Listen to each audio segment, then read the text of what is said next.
December 1944, the Ardennes forest was frozen in silence.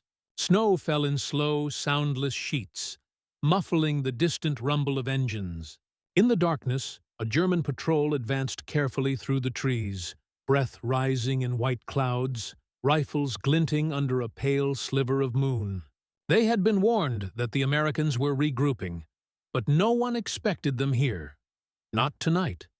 Not in this blackness. Then it began. From the tree line ahead, muzzle flashes erupted, sharp, surgical, terrifyingly precise. The first man fell before he even heard the shot. Another tried to fire a flare, but it was too late. Bullets cut through the dark with mechanical accuracy. "Lichter! Lichter!" one officer shouted, fumbling for a lamp. But the Americans didn't use lights. They didn't need them. Through invisible beams of infrared light, unseen eyes watched every movement, every heartbeat, every breath. When morning came, the snow was streaked with tracks that led nowhere. Only spent casings and a single question whispered among survivors. How could they see us in the dark? For centuries, darkness was the great equalizer of war. It silenced engines, slowed armies, and swallowed entire divisions. Under the cover of night, discipline turned to disarray.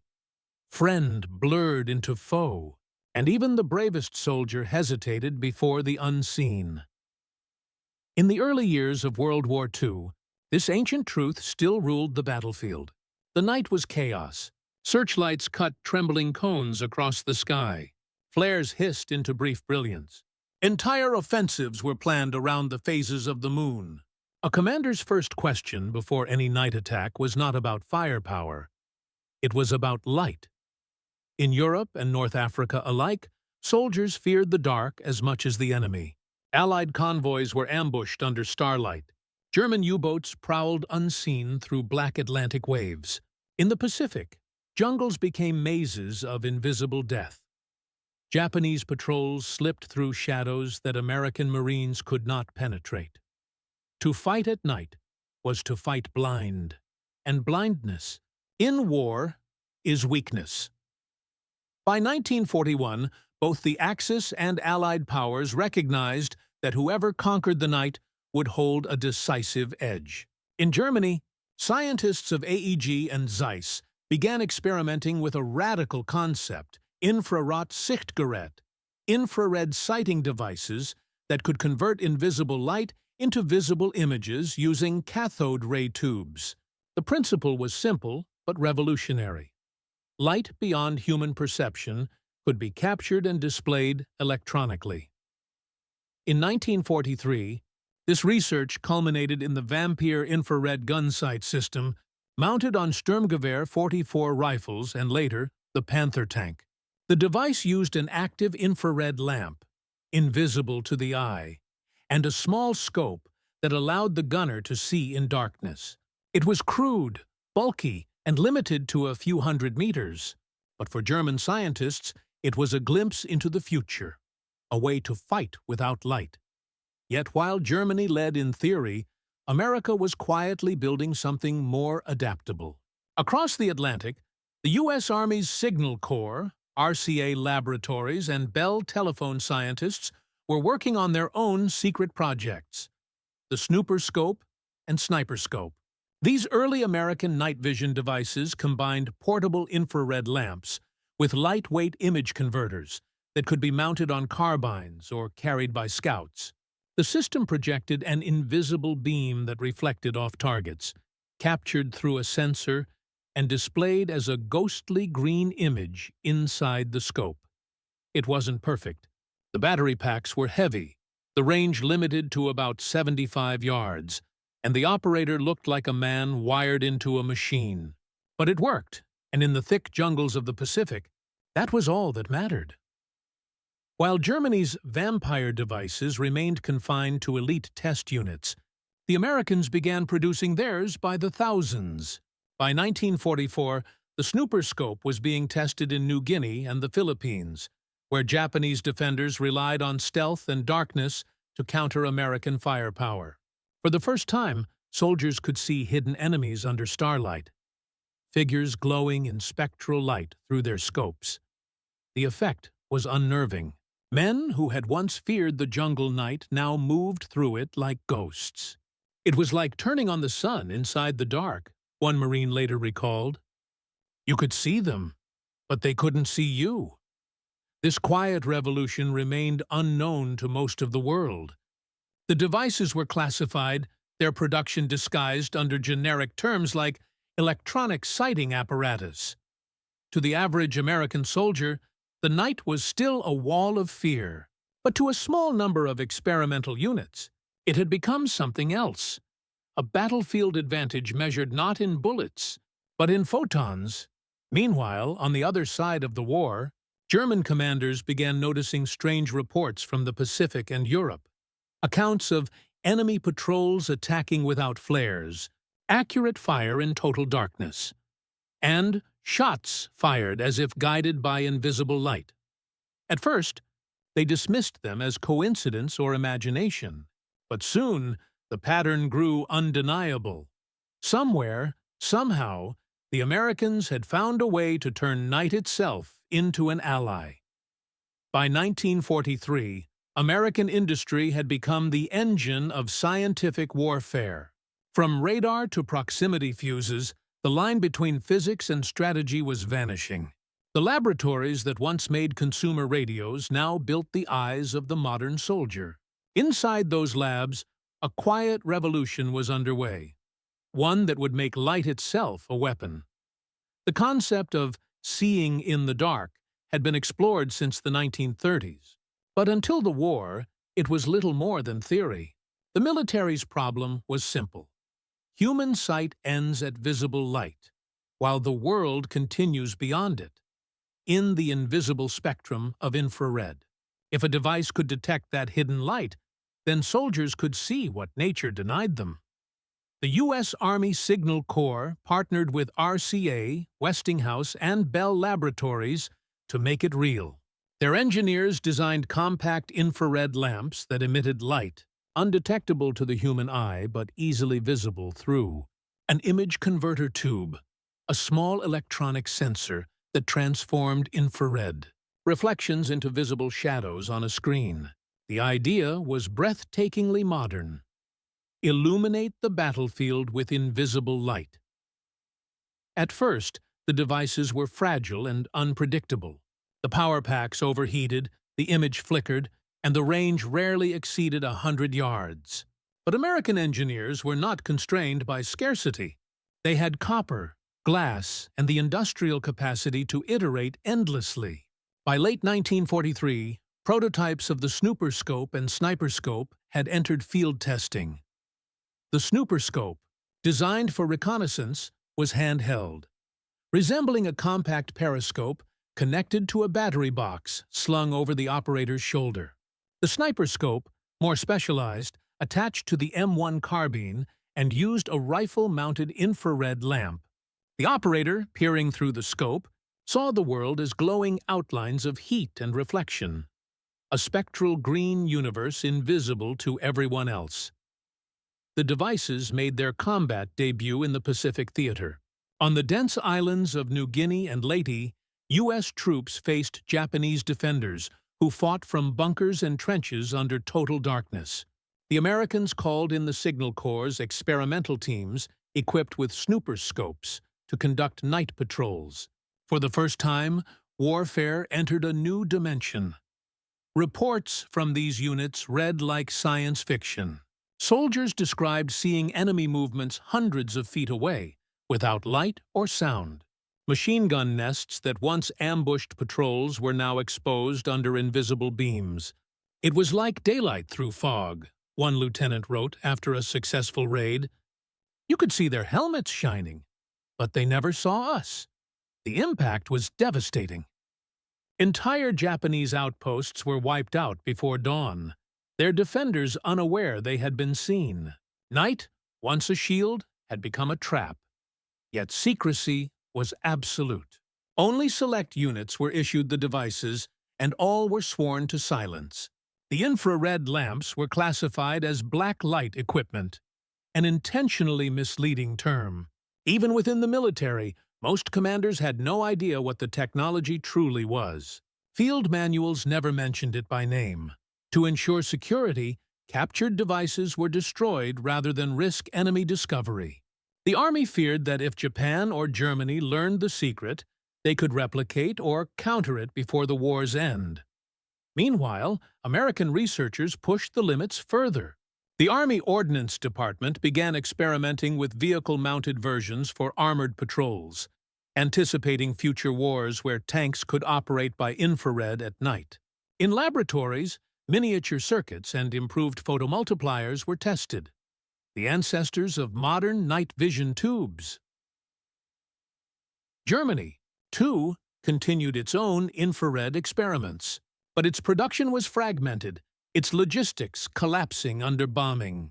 The Vampire system, despite being technologically elegant, suffered from impractical deployment, heavy power units, short range, and supply shortages. Only a few dozen were ever mounted on Panther tanks.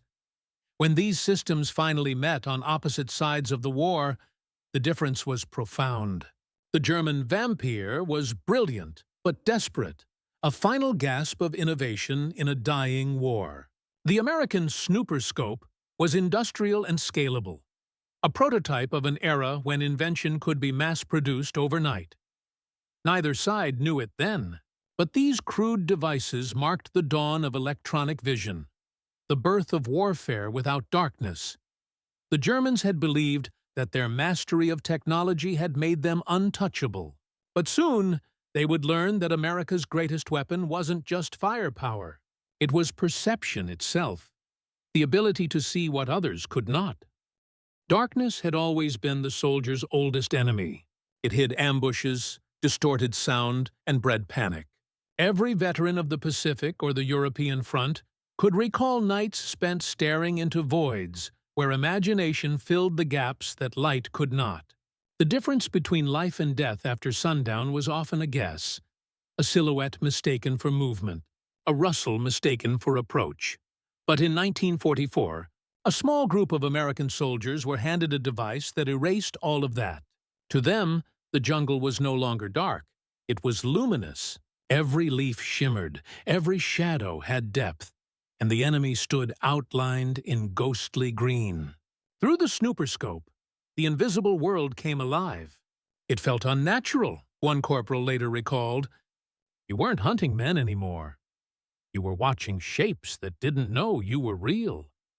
These men were pioneers of a new kind of warfare.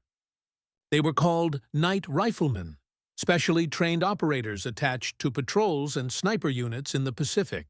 Their mission was to turn the cover of darkness into a trap for the enemy. Carrying a rifle, a power pack, and a headlamp that emitted invisible infrared light, they looked more like technicians than soldiers. But when night fell, their value surpassed that of entire platoons. During the Battle of Okinawa, Marine patrols equipped with these scopes reported kill ratios that stunned commanders. Enemy positions that had resisted for days were cleared in hours. Bunkers that opened fire under moonlight were silenced before a flare ever rose.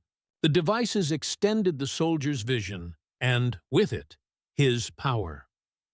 For the Japanese defenders, the effect was devastating and inexplicable. They had perfected the art of camouflage and silent attack, relying on darkness to compensate for inferior firepower. But now, something was different. American bullets found them through foliage, through caves, even through mist. They called it the ghost sight. Some believed the Americans had summoned spiritual forces. Others thought it was radar turned against men. None could comprehend that the light itself had betrayed them. Even among Americans, the experience felt otherworldly. For the first time, men saw the battlefield detached from its natural limits. They could kill without sound or warning, guided not by instinct, but by electricity. It felt like cheating, one sergeant admitted. You didn't feel brave. You felt mechanical. That psychological dissonance ran deep. The same technology that saved lives also began altering the meaning of combat. The courage once required to face the dark was now obsolete. The night rifleman did not fear what he could see, but he began to fear what he had become. Tactically, however, the results were undeniable. American units using night vision gear could execute ambushes, scout enemy lines, and defend perimeters with unprecedented precision. Commanders who once planned attacks at dawn now considered midnight. The night, once a pause in battle, had become an extension of the day. This evolution reached Europe by early 1945, in small, experimental deployments during the Rhine crossings. American infantrymen, equipped with sniper scopes, defended bridgeheads under total blackout conditions. German counterattacks that relied on surprise collapsed under unseen gunfire. "They saw us," one captured Wehrmacht lieutenant said, "as if the moon was shining only for them." The terror this caused was unlike anything conventional warfare had produced. German troops accustomed to disciplined night operations suddenly faced an enemy who seemed omniscient in darkness. Reports from the Western Front described panic spreading through forward positions, men firing blindly into the void, convinced they were surrounded by unseen enemies. In military terms, this was the first time information dominance existed in its purest form. The Americans knew, the enemy did not, and that knowledge alone killed faster than any bullet. It was not just a tactical shift. It was psychological warfare made real through science. For centuries, soldiers had feared the dark because it was unknowable. Now, for the first time, one side had lifted that veil, and in doing so, had changed what it meant to be human in battle. The Germans had built their war on vision, on precision optics, superior gun sights, and perfect aim. But here, in the final months of the war, they found themselves blinded not by weakness, but by technology itself. And as they stumbled through forests that no longer offered refuge, they began to understand. America had not just brought light to the battlefield, it had brought something far more dangerous. It had brought certainty. Technology reflects the minds that create it. In Germany, precision was an art. Lenses polished to perfection, optics refined through decades of craftsmanship. Zeiss, Leica, and AEG represented the pinnacle of human engineering. The German soldier trusted what he could see, measure, and calculate. His rifle scope, his rangefinder, his binoculars, all were extensions of human sight, not replacements for it. In America, innovation came from a different impulse. Not refinement, but expansion. The goal wasn't to perfect vision, but to surpass it, to see what no man could see unaided. This philosophical divide ran deeper than machinery. Germany sought mastery through excellence, the U.S. through imagination. The night vision device embodied that divergence. To the Germans, it was strange, even unnatural, to rely on invisible light. The vampire system, though ingenious, was an engineer's solution born from desperation. Heavy, fragile, impractical for field combat. Operators carried a 20-pound battery pack, their rifles tethered by cables. The infrared beam revealed them to any enemy with similar sensors, and the short range limited its use to ambushes. It was a marvel of science trapped in the ruins of a collapsing empire. For the Americans, the same principle became a doctrine. The snooper scope and sniper scope were designed not as luxury instruments, but as tools, rugged, mass-producible, and battlefield-ready. They embodied the American approach to technology. Make it work, then make it common. Within months, the U.S. produced hundreds of sets, shipping them to the Pacific by cargo plane, assigning them to ordinary soldiers rather than elite units. This was the essence of American innovation in World War II, turning breakthroughs into logistics. The Germans made masterpieces. The Americans made systems. But beyond the machinery lay something more profound, a change in how men experienced reality. Night vision did not simply enhance eyesight. It rewired perception. For the first time, a soldier's sensory world depended on a machine. The boundary between man and instrument blurred. Operators described the eerie feeling of seeing through darkness, of trusting the green glow over their own eyes. The human sense of night, the primal connection to danger, silence, and uncertainty, was gone. In its place was a flickering screen, humming with invisible energy. This was not lost on military philosophers of the time. An internal Signal Corps memorandum in 1945 stated, "The use of electronic light replaces instinct with calculation. The soldier becomes the observer, not the participant." It was the beginning of a shift that would define modern warfare, the replacement of courage with control. On the other side, German officers who first heard of these electronic eyes dismissed them as propaganda. But after the war, when American forces displayed recovered sniper scopes during demonstrations in occupied Germany, disbelief turned to silence. Wehrmacht engineers examined the compact power units, the lens assemblies, and the light converters, realizing that their own vampire devices, though pioneering, had been technologically outmatched by sheer American industrial agility. For a culture that had prided itself on optical supremacy, it was a humiliation. The same nation that built the world's finest glass had been defeated by an invisible wavelength, one beyond the reach of human vision. The symbolism ran deep. Germany had built its power on sight, on the clarity of precision and order. America had won through what could not be seen, through signals, circuits, and invisible energy. The difference was more than technological. It was metaphysical. One fought with light, the other with its absence. To many post-war German officers, this realization was haunting. They had believed that spirit and discipline defined warfare, that technology was a servant, not a master. But in 1945, they saw the truth written in infrared glow. The future would belong not to the strongest or the bravest, but to those who could command what eyes could not perceive. And for the Americans, this victory was not about triumphalism, but transformation. By creating eyes that could see through night, they had redefined the limits of the human body itself. The battlefield had expanded beyond flesh and instinct, into circuits, screens, and wavelengths. Darkness, the oldest refuge of man, had been conquered, and as soldiers packed their scopes after victory, they did not yet realize that the light they had unleashed would never be turned off again. Because once humanity learned to see the unseen, it would never again fight or live in true darkness. By the spring of 1945, war had entered its final feverish stage. Germany was collapsing, Japan was cornered, and yet the fighting grew more desperate, not less. In the jungles of the Pacific, every inch of ground was paid for in blood. And in that black, airless darkness of island nights, the Americans began to test their newest secret, the sniper scope. The Battle of Okinawa would become its proving ground. It was April 1945, humid, brutal, unending.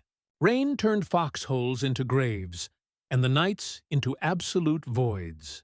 Japanese defenders hid in caves and pillboxes, emerging under the cloak of darkness to strike and vanish. For the Marines and Army infantry, the night was a living nightmare. Until the arrival of the first, snooperscope-equipped patrols, each operator carried what looked like science fiction, a small carbine connected to a thick cable running to a heavy power pack. On the barrel, an infrared lamp glowed invisibly, flooding the battlefield with light no eye could see. Peering through their green-tinted scopes, the soldiers could see outlines, movements, silhouettes creeping between rocks. One night, near Kakazu Ridge, an American patrol spotted Japanese infantry preparing an ambush. They were invisible in the darkness, but in the sniper scope, their helmets shone faintly, their bodies clear against the black. Without flares, without sound, the Americans opened fire. The ambush dissolved before it began. When the attack reports reached headquarters, few believed them. "Impossible," one officer wrote in his margin notes. "They can't see at night." But they could, and the results multiplied. In some sectors, American patrols using infrared sights achieved kill ratios of 10 to 1. Entire cave networks were cleared before dawn. The device was no longer an experiment. It was evolution in action. What had begun as a laboratory curiosity now shifted the psychology of the battlefield. The night, once owned by Japan's stealth tactics, now belonged to America. Each successful engagement proved the same chilling truth. Visibility was no longer mutual. For the first time in history, one side could see, while the other could only guess. The change spread quickly. By late April, more than 200 snooper scopes and sniper scopes were in combat use. Marine patrols began coordinating with artillery observers, using infrared beams to mark targets invisible to the naked eye. It was as if technology itself had chosen sides. In war diaries, Japanese soldiers began describing attacks from the dark that saw us before we saw them. Captured officers were interrogated about rumors of ghost lights or magic eyes. One prisoner, a communications lieutenant, confessed, "We believed they carried spirits that could see in night. We did not know machines could do this." For the German High Command, reports from the Pacific filtered in too late to matter, yet they caused quiet alarm. By the winter of 1944, German engineers had deployed their own Vampire infrared sights on the Eastern Front. A few Panther tanks, equipped with the system, ambushed Soviet positions near the Oder River. A final, fleeting demonstration of German ingenuity. But by then, fuel was scarce, batteries unreliable, and the empire itself disintegrating. Meanwhile, American laboratories had already moved beyond the German concept. While the Vampire relied on bulky flood lamps, the U.S. models achieved balance between power and portability. And they worked. On Okinawa, operators could identify a man-sized target at over 100 yards in complete darkness. That capability, though primitive by modern standards, was revolutionary for 1945. In combat films shot by the Signal Corps, the effect was eerie. Men firing calmly into blackness, while the camera recorded nothing but their outlines. Invisible beams, invisible victories. As word spread among the ranks, confidence rose, not from courage, but from control. Soldiers no longer dreaded the fall of night. They waited for it. At last, the night belonged to those who could see through it. For the Axis powers, it marked the ultimate reversal. The same scientific empire that once dominated optics and engineering was now outpaced by an adversary who had turned invisible light into a weapon. It was not overwhelming force that broke the old order. It was perception, and perception, once gained, could never be lost again. By the time the last German divisions were retreating toward the Rhine in early 1945, the Allies were fighting not just with overwhelming numbers, but with entirely new senses. The infrared projects, once confined to Pacific jungles, now began appearing in Europe, in small classified units tasked with defending river crossings and intercepting night attacks. At the Ludendorff Bridge in Remagen, engineers and infantry worked under total blackout conditions to hold the crossing that would carry the war into Germany. American observers equipped with sniper scopes scanned the opposite bank for enemy movement. Their scopes flickered faintly with green phosphorescence as shapes appeared. German engineers, shadowy forms hauling explosives toward the bridge's supports. No flares were fired. No spotlights betrayed their positions. Only the soft click of rifles echoed in the dark as the saboteurs fell one by one, never knowing how they'd been seen. The reports from Remagen astonished even Allied command. The after-action review stated simply, "Enemy movement detected and neutralized under zero illumination." It marked one of the first successful uses of night vision in European combat. A small, invisible victory that ensured the bridge's survival long enough for Allied armor to flood into the heart of Germany. For German officers observing from across the river, The experience bordered on the supernatural. Their night patrols vanished without warning. Counterattacks failed before they began. It was as though they had the eyes of animals, one Wehrmacht captain told interrogators after the war. They saw through the dark as if it were day. Those words would later appear in Allied intelligence summaries, not as exaggeration, but as evidence of the psychological shock these weapons produced. The German military had long believed itself unrivaled in optical technology, from Zeiss lenses to U-boat periscopes. Now, in the final months of the war, that mastery meant nothing. America had bypassed optics altogether, replacing glass and precision with electrons and energy. Even among the Allied ranks, the change was felt as something profound. Soldiers described an eerie calm during night operations. No flares, no flashlights, only the hum of equipment and the pale flicker of their scopes. It felt like stealing sight from God, one lieutenant wrote. We saw everything, and they saw nothing. The contrast between the two worlds, one blinded by tradition, the other illuminated by invention, defined the war's closing act. As German engineers scrambled to salvage their Vampire program, they faced insurmountable obstacles. Power supplies failed in the cold. Spare parts ran out. Entire research teams were dispersed by Allied bombings. By the time working units reached the front, they arrived without tanks to mount them on. One Panther equipped with Vampire IR gear was captured intact by the British near Berlin.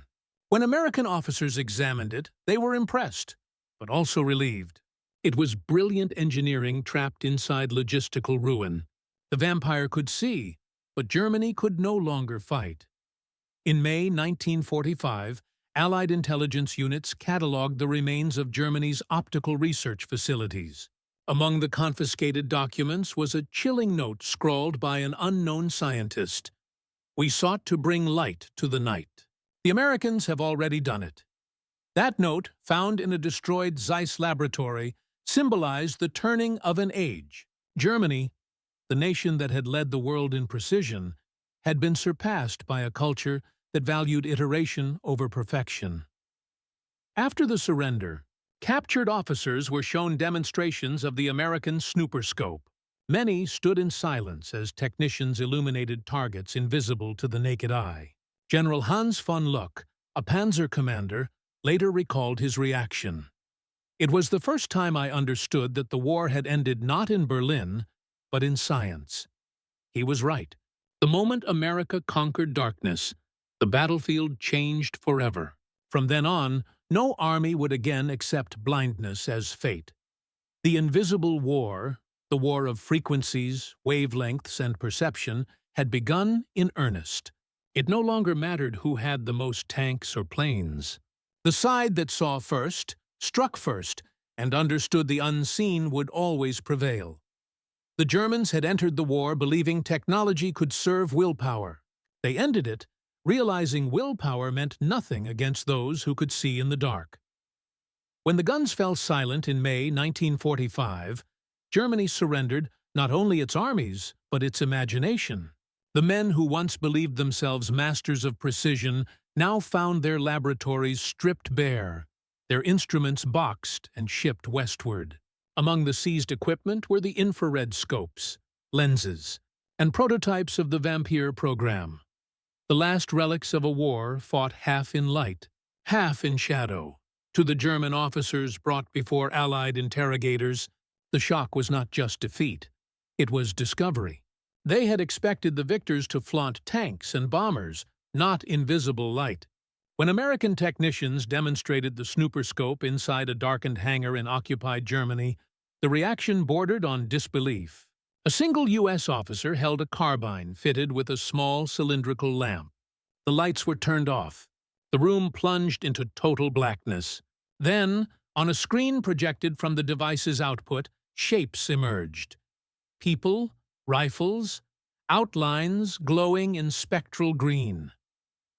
The Germans stared in silence. General Erwin Peterson, formerly of the Army Weapons Office, whispered, "We were fighting daylight against men who owned the night." That sentence captured the meaning of the entire war's final phase. For the Reich, superiority had always been tangible, measured in armor thickness, muzzle velocity, or the clarity of a Zeiss lens. But now, victory belonged to those who could see what no one else could. The Americans had made darkness obsolete. Allied intelligence soon revealed how far the technology had gone. Field reports from the Pacific showed that snooper scopes were being used not only by scouts, but by engineers, artillery spotters, and sentries. Radar and infrared had merged into a unified doctrine of perception. Detect, identify, strike. In the Pacific alone, over 2,000 units had been deployed before the war's end. Germany, in contrast, had managed barely a few hundred Vampire devices, most delivered too late to matter. A captured SS document estimated that fewer than 300 Panther tanks were ever fitted with infrared systems, and most never saw combat. Batteries failed in cold weather. Infrared lamps cracked from recoil. What Germany had invented, America had perfected, not through genius alone, but through industry. The difference lay not in intelligence, but in scale. American laboratories had access to industrial supply chains that could turn theory into production overnight. Every improvement, a stronger tube, a lighter battery, a clearer phosphor, could be manufactured by the thousands. What began as an experiment in 1943 became, by 1945, a deployable system. This capability, the ability to turn invention into weaponry instantly, was what stunned German officers the most.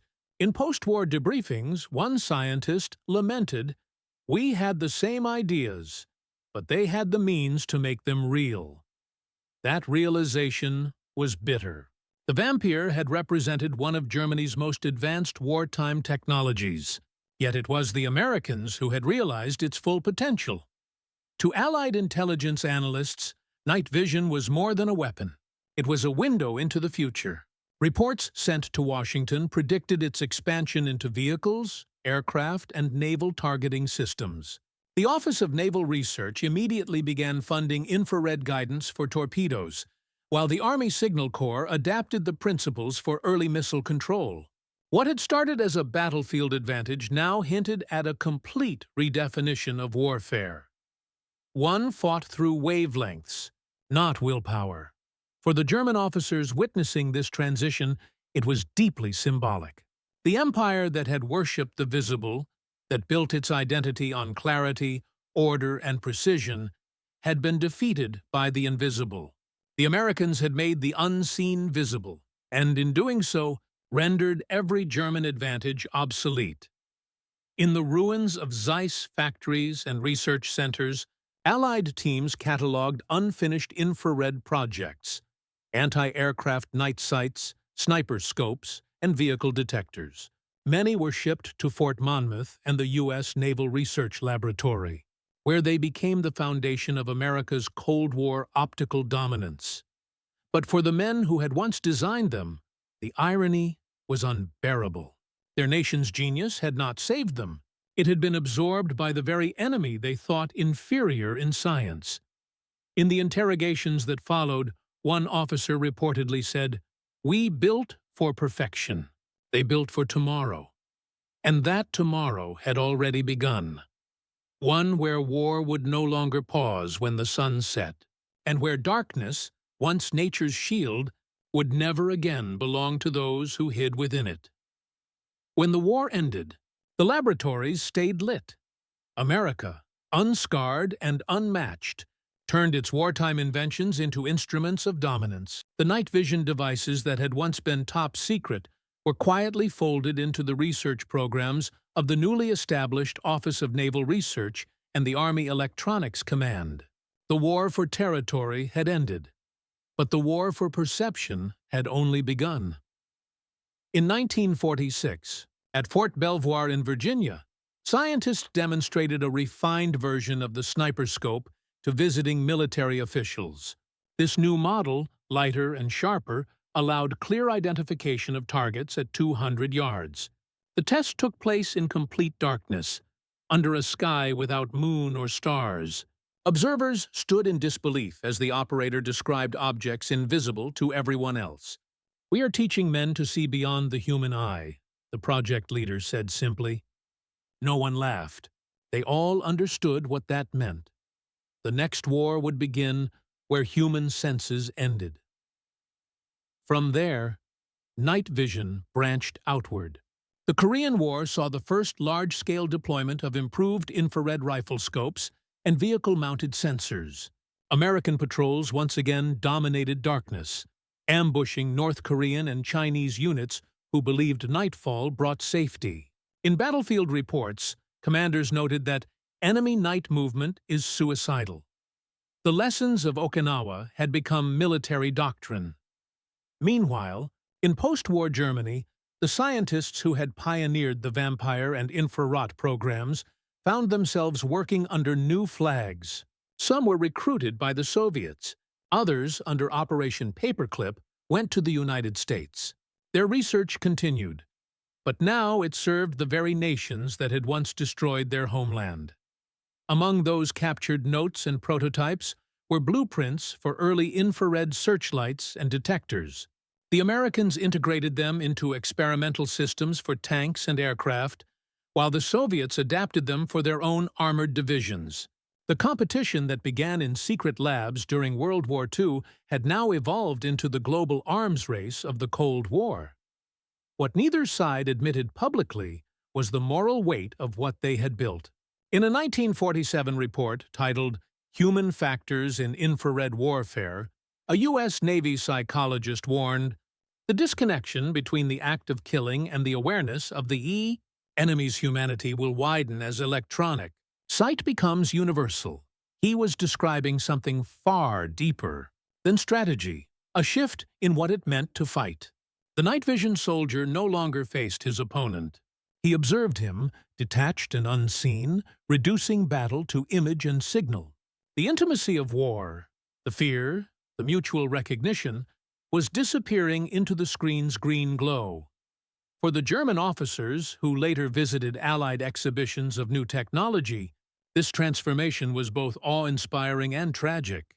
They had fought for a world where war was still personal, where courage and command met in physical space. But by the end of the 1940s, that world was vanishing. The nations that had survived now fought through machines that saw, thought, and decided faster than any man could. One post-war account from a former Wehrmacht colonel, written in 1951, read, "When we first heard of American night rifles, we laughed. When we saw them, we felt fear. Now I realize it was not fear of defeat, but fear of replacement. That man was becoming secondary to the instrument." This realization was prophetic. Within a decade, infrared sensors would guide missiles, radar systems would track aircraft through clouds, and computers would begin to interpret data faster than soldiers could react. The war that began with rifles and courage had ended with signals and calculation. For the United States, night vision became a metaphor for a larger truth, that knowledge and perception were the new weapons of empire. The same technology that illuminated jungles and forests would soon light up skies and oceans, guiding bombers, satellites, and submarines. The lesson learned in those final months of 1945 echoed through every decade that followed. Whoever owns the dark owns the future. In the ruins of post-war Europe, German officers came to understand that their defeat was not simply military. It was philosophical. They had tried to perfect the tools of man. America had begun to perfect man himself, extending his reach, his sight, his power through machines. And so, while the last infrared rifles rusted in forgotten depots, their meaning endured. Darkness was no longer a refuge, nor a mystery. It had become territory, conquered not by soldiers, but by scientists. The night itself had changed sides. The war ended 80 years ago, but its light still lingers, not in the ruins of cities, but in the quiet hum of every device that lets humanity see the unseen. What began as a handful of lenses and flickering tubes in wartime laboratories has become the world's new vision. Infrared cameras, satellites, drones, sensors that pierce cloud, smoke, and night. The boundary between darkness and daylight no longer exists. For the men who first used night vision in battle, it must have felt like sorcery. They had turned absence into advantage, silence into sight. Yet in doing so, they crossed an invisible line, the line between human perception and mechanical awareness. The American soldier peering through his sniper scope no longer depended on instinct or even courage. He trusted the glow. He trusted the machine. And for the German officers who watched this transformation too late to stop it, the revelation was devastating. They had built an empire on clarity, on perfect optics, perfect order, perfect control, only to be defeated by a nation that found power in the invisible. The very darkness they had counted on became their undoing. In that reversal lies the essence of modern war. Every new invention gives sight, but takes away something else. The more clearly we see, the less we feel. The further we reach, the further we drift from what it means to face an enemy, or ourselves. America's night vision devices did more than conquer the battlefield. They conquered the oldest fear in human history, the fear of the dark. And in doing so, they revealed a haunting truth, that once mankind learns to see everything, there may be nothing left worth looking for.